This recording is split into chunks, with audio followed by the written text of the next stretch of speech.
Bye! Going somewhere with my son.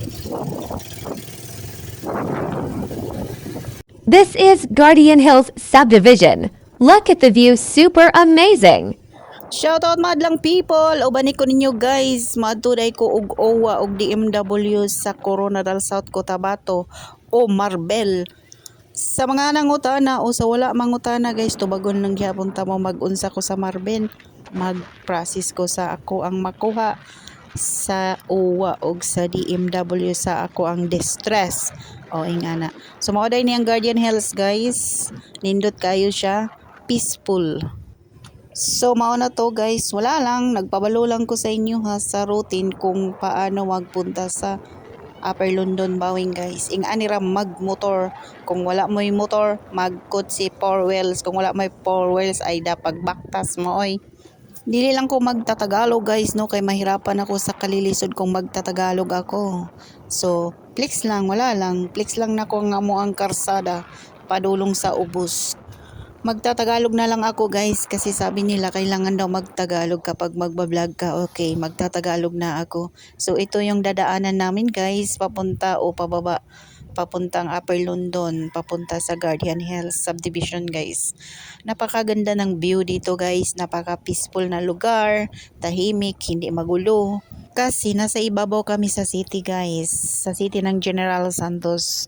Nasa baba yung city, pero malayo pa din, marami kang madadaanan na barangay like Labangal, Kalumpang, Silway, etc. etc. O ganon yon. So, while nag-flex ko sa among karsada sa o dadaanan namin guys, so mag-check ata. Kaya ako pupunta ng OWA kasi mag-apply ako sa mga makukuha kong benefits like balik hanap buhay manggagawa. At saka sa DMW, mayroon din silang balik hanap buhay manggagawa at saka medical assistance. Yun ang makukuha sa lahat ng mga OFW na distress na umuwi ng Pilipinas na nagka-problema like medical health, hindi pinasahuran ng amo. Maraming cases na kaya nakauwi ang mga OFW na hindi pa nila natapos yung mga kontrata nila. OFWs pala guys, sorry nagkamali ako. Dapat OFWs yung nasabi ko, hindi OFW kasi marami naman pala tayong OFWs. So andito na kami sa baba guys, napakaganda ng view sa baba kasi dyan sa baba, sa gilid ng National Highway guys, sa Sarangani Highway is mga resort na dyan. Maraming resort like London Beach, Tropicana Beach at iba pa. At saka andyan na din yung mga like Philbest, Tuna Corporation, iba pang mga kaning corporation. Napakarami guys. At saka dyan din sa baba yung Peaceport. Basta.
We are here at London Beach, Resort Super Ganda Diane.